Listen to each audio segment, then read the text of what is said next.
திருவண்ணாமலைக்குன்னு பிரத்யேகமா இருக்கக்கூடிய சிறப்புகள் பத்தி சொல்லுங்க சார். ஒரு ஊரின் பெயரும் மலையின் பெயரும் சுவாமியின் பெயரும் மூணுமே ஒன்றாக இருக்கக்கூடிய ஒரே ஸ்தலம் திருவண்ணாமலை மட்டும்தான். கைலாயத்தில் மலையில் லிங்கம் இருப்பதால் சிறப்பு, ஆனால் திருவண்ணாமலையில் மலையே லிங்கமாக இருப்பதால் சிறப்பு. இது ஒன்று. அடுத்து அந்த கிரிவலத்துக்கு பற்றி இருக்கக்கூடிய சிறப்புகள் பற்றி சொல்லுங்க சார். ஓகே, இப்போ திருவண்ணாமலை கிரிவலம். அப்போ எல்லாரும் பௌர்ணமிக்கு கிரிவலம் போகிறாங்க. நான் சொல்லக்கூடிய ஒரு முறை என்ன அப்படின்னா, பௌர்ணமி கிரிவலத்தை விட அமாவாசை கிரிவலம் மிகவும் சிறந்தது.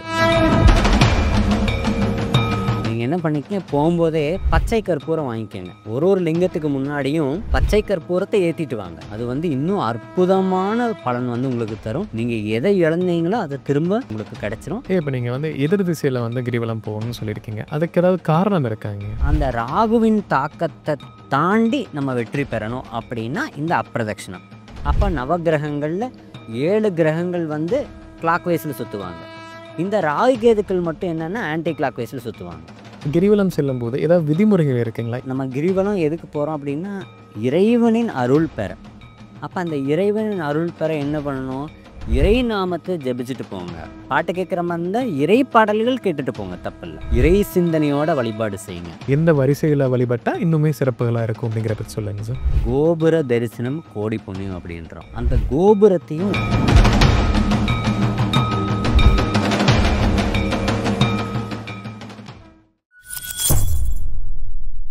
பக்தி பிளஸ் நேரில் வணக்கம். இன்று நம்மோடு இருந்தவர் பொள்ளாச்சியிலிருந்து ஜோதிட முனைவர் அருண் கார்த்திக் அவர்கள். வணக்கம் சார். பக்தி பிளஸ் நேயர்கள் அனைவருக்கும் வணக்கம் சார். நம்ம இன்னைக்கு பார்க்கக்கூடிய தலைப்பு திருவண்ணாமலை கிரிவலம் சார். பொதுவாகவே திருவண்ணாமலை அப்படிங்கும்போது எல்லாருக்குமே அதோட சிறப்புகள் தெரியும். அந்த வகையில் திருவண்ணாமலைக்குன்னு பிரத்யேகமாக இருக்கக்கூடிய சிறப்புகள் பற்றி சொல்லுங்க சார். ஓகே, இப்போ திருவண்ணாமலை எல்லாருக்கும் நல்லா தெரியும். ஒரு ஊரின் பெயரும் மலையின் பெயரும் சுவாமியின் பெயரும் மூணுமே ஒன்றாக இருக்கக்கூடிய ஒரே ஸ்தலம் திருவண்ணாமலை மட்டும்தான். அதாவது ஊர் பேரும் திருவண்ணாமலை, மலைக்கு பேரும் அண்ணாமலை, சுவாமிக்கு பேரும் அண்ணாமலை. இது ஒரு அற்புதமான ஒரு விஷயம். அடுத்த 2வது, கைலாயத்தில் மலையில் லிங்கம் இருப்பதால் சிறப்பு, ஆனால் திருவண்ணாமலையில் மலையே லிங்கமாக இருப்பதால் சிறப்பு. இது ஒன்று.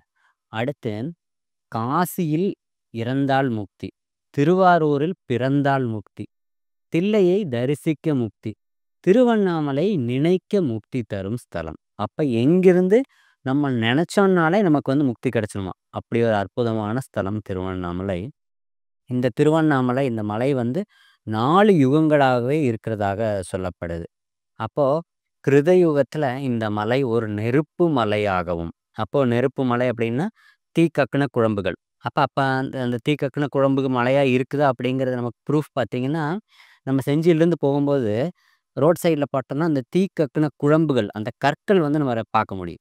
அப்போ அதுவே நமக்கு என்ன ப்ரூஃப் அப்படின்னா, இது முன்னாடி நெருப்பு மலையாக இருந்திருக்கிறது. அடுத்து திரேதா யுகத்தில் அது மாணிக்க மலையாகவும், துவாபர யுகத்தில் அது தங்க மலையாகவும், இந்த கலியுகத்தில் அது கல்மலையாகவும் இருக்கிறது. அப்படி இன்னும் சொல்லப்போனால் நிறைய சித்தர்கள் வாழ்ந்த பூமி, அதே மாதிரி அருணகிரிநாதர் திருப்புகழ், கந்தர் அனுபூதி, அது மாதிரி நிறைய நூல்கள் பிறந்த ஸ்தலம். அப்போ அந்த மாதிரி நிறைய சிறப்புகள் இந்த திருவண்ணாமலைக்கு இருக்குது. இப்போ திருவண்ணாமலை அப்படின்னாலே கிரிவலம் தான் எல்லாருக்குமே ஒரு தெரிஞ்ச விஷயங்கள். இப்போ அந்த கிரிவலத்துக்கு பற்றி இருக்கக்கூடிய சிறப்புகள் பற்றி சொல்லுங்க சார். ஓகே, இப்போ திருவண்ணாமலை கிரிவலம். அப்போ எல்லாரும் பௌர்ணமிக்கு கிரிவலம் போகிறாங்க. நான் சொல்லக்கூடிய ஒரு முறை என்ன அப்படின்னா, பௌர்ணமி கிரிவலத்தை விட அமாவாசை கிரிவலம் மிகவும் சிறந்தது. அடுத்து பிரதட்சணமாக எல்லாரும் கிரிவலம் வருவாங்க. அதாவது எல்லாரும் வலம் வருவாங்க. இந்திரலிங்கத்தில் ஆரம்பித்து ஈசானிய லிங்கத்தில் முடிப்பாங்க. அதுதான் பிரதட்சண முறை கிரிவலம். நான் சொல்லக்கூடியது அப்பிரதட்சண முறை கிரிவலம், அதாவது ஆன்டி கிளாக் வைஸில் வாங்க அப்படிங்கிறேன். அப்போது யாரெல்லாம் இந்த மாதிரி விஷயத்த பண்ணணும்? அப்போது யாருக்கெல்லாம் ஒரு பெரும் இழப்பீடை சந்திச்சிருக்கிறோம், நம்ம ஒரு பெரிய விஷயத்தை விட்டுட்டோம், எனக்கு மீண்டும் அது வேணும். ஒரு பெரும் செல்வ இழப்பீடு, எனக்கு கணவன் மனைவிக்குள் பிரிவினை, காதல் தோல்வி, எனக்கு வேலை போயிடுச்சு, வீடு போயிடுச்சு, நான் இருக்கிறத விட்டுட்டேன், இல்லைன்னா என்னுடைய வீட்ல வந்து ஒரு நபரை காணோம். அந்த மாதிரி என்ன ஒரு பெரும் இழப்பீடுகளை நீங்கள் சந்தித்திருந்தாலும், அது வந்து எனக்கு திரும்ப மீண்டும் கிடைக்கணும் அப்படின்னா, அமாவாசை அன்று திருவண்ணாமலையில் அப்பிரதட்சணமாக கிரிவலம் வாங்க. அதாவது ஈசானிய லிங்கத்தில ஆரம்பிச்சு, இந்திரலிங்கத்தில முடியுங்க. இது வந்து ஒரு சிறப்பான, அற்புதமான ஒரு வழிபாடு. அதுவும் இந்த அப்பிரதட்சணமாக வழிவலம் வரும்போது, நீங்க என்ன பண்ணிக்கங்க, போம்போதே பச்சை கற்பூரம் வாங்கிக்கங்க. ஒரு லிங்கத்துக்கு முன்னாடியும் பச்சை கற்பூரத்த ஏத்திட்டு வாங்க. அது வந்து இன்னும் அற்புதமான ப பலன் வந்து உங்களுக்கு தரும். நீங்க எத இழந்தீங்களோ, அத திரும்ப நீங்க உங்களுக்கு கிடைச்சிரும். அது கிடைச்சதுக்கப்புறம் திரும்ப பௌர்ணமி அன்னைக்கு திருவண்ணாமலை போய் பிரதட்சணமாக கிரிவலம் வந்து அவருக்கு நன்றி செலுத்த வேண்டும். அப்போ பிரதட்சண வழிபாடு முறை அப்படிங்கிறது ஒரு நன்றி செலுத்தும் முறை தானே தவிர, அப்பிரதட்சணம் வழிபாட்டு முறை அப்படிங்கிறது ஒரு விஷயத்தை பெற வேண்டி இருக்கக்கூடிய ஒரு தவம் அப்படின்னு நம்ம சொல்லலாம். இப்ப நீங்க வந்து எதிர் திசையில வந்து கிரிவலம் போகணும்னு சொல்லியிருக்கீங்க. அதுக்கு ஏதாவது காரணம் இருக்காங்க? ஓகே. இப்போ வந்து நான் ஏன் வந்து எதிர் திசை அப்படின்னு சொல்றேன்னா, ஒரு இழப்பீடுகளை சந்தித்தவர்கள் அது திரும்ப பெற. அப்ப யாரு வந்து ஒரு பெரும் இழப்பீட சந்திப்பாங்கன்னா, ராகு வலுப்பெற்றால் ஒருத்தருடைய ஜாதகத்துல ராகு பலம் அடைஞ்சிருச்சு அப்படின்னா, இல்ல ராகு திசை நடக்குது, இல்லைன்னா ராசிக்குள் ராகு கேது அந்த மாரி விஷயமெல்லாம் இருந்துச்சுன்னா, அவங்க வந்து பெரும் இழப்பீடுகள் சந்திப்பாங்க. அப்ப ராகுவின் ஆதிக்கம் அதிகமா இருந்துச்சுன்னா தான், அங்க குருவின் ஆதிக்கம் வந்து கம்மியாயிரும். அப்ப அந்த ராகுவின் தாக்கத்த தாண்டி நம்ம வெற்றி பெறணும் அப்படின்னா, இந்த அப்பிரதட்சணம். அப்ப நவக்கிரகங்கள்ல 7 கிரகங்கள் வந்து கிளாக் வைஸ்ல சுத்துவாங்க. இந்த ராகு கேதுக்கள் மட்டும் என்னன்னா, ஆன்டி கிளாக் வைஸ்ல சுத்துவாங்க. அப்ப இந்த ஆன்டி கிளாக் வைஸ் முறை எதுக்கு? அந்த ராகு கேதுக்களை ஈடுகட்ட. அப்ப அந்த சிவபெருமான் அனைத்து நவக்கிரகங்களும் சிவபெருமானை வழிபட்டன. அப்போ எல்லா நவக்கிரகங்களும் சிவபெருமானுக்கு அடியார்கள் தான். அப்போ நம்ம அப்பிரதட்சணமா வழிபட்டோம் அப்படின்னா, அந்த ஆன்டி கிளாக் வைஸ் சுத்தும்போது, இந்த ராகு கேதுக்களின் தாக்கத்த நம்ம வெற்றி பெறுறோம். அப்ப ராகு கேதுக்கள் நமக்கு கிடைக்கக்கூடிய குடுக்கக்கூடிய அந்த நெகட்டிவிட்டிய ரிமூவ் பண்றதுக்கு தான் இந்த ஆன்டி கிளாக் வைஸ் வழிபாட்டு முறை. இப்ப வந்து கிரிவலம் அப்டின்னாலே எல்லாருமே பௌர்ணமி அன்று தான் செல்றதே வழக்கமா வச்சிருக்காங்க. இந்த இதுல நீங்க வந்து அமாவாசை அன்று போலாம் அப்டின்னு சொல்லியிருக்கீங்க. அதுக்கு ஏதாவது காரணம் இருக்காங்கயா? ஓகே. இப்ப பௌர்ணமி ஏன் சொன்னாங்க அப்படின்னா, பௌர்ணமிங்கிறது ஒரு முழு நிலவு. அந்த காலத்துல பார்த்தீங்கன்னா, அ லைட் கிடையாது, வெளிச்சம் இல்ல. அதனால இந்த பௌர்ணமி அன்னைக்கு நைட்டு கிரிவலம் போனா, முழு நிலவு ஒளி இருக்கும், வெளிச்சம் இருக்கும். அதனால நம்ம போற பாதை தெரியும். இப்பலாம் வந்து கவர்மெண்ட்டே நெறைய ஃபெசிலிட்டீஸ் எல்லாம் பண்ணி குடுத்துட்டாங்க. அதனால ஒண்ணும் பிரச்சனை இல்ல. இருப்பினும் அமாவாசைக்கான சிறப்பு என்னன்னா, இப்ப எல்லாரும் சொல்லலாம், அமாவாசைங்கிறது ஒரு இருட்டு நாள் தான. நிலவு இல்லாத நாள் தான் அமாவாசை. அப்ப அன்னைக்கு வந்து இருட்டு. அப்ப அந்த இருட்டான நாள்ல நம்ம எதுக்கு ஒரு விஷயத்த செய்யணும் அப்டின்னா, அமாவாசைய வந்து எல்லாருமே புறக்கணிப்பாங்க. அமாவாசைக்கு ஒரு அவ்வளோ சிறப்பு இல்ல. ஆனா, நான் ஏன் அமாவாசை சொல்றேன்னா, அமாவாசை என்பது ஓர் நிலவு தொடங்கும் முதல் நாள். அப்ப ஒரு நிலவு வந்து தேஞ்சு முடிஞ்சிருச்சு. அது வளரத் தொடங்கும் முதல் நாள் தான் அமாவாசை. அப்ப ஒரு விஷயம் எனக்கு வளர்ச்சி அடையணும், நான் வளரணும் அப்படிங்கிறதுக்கு தான் அந்த அமாவாசைய பயன்படுத்திக்கோங்க.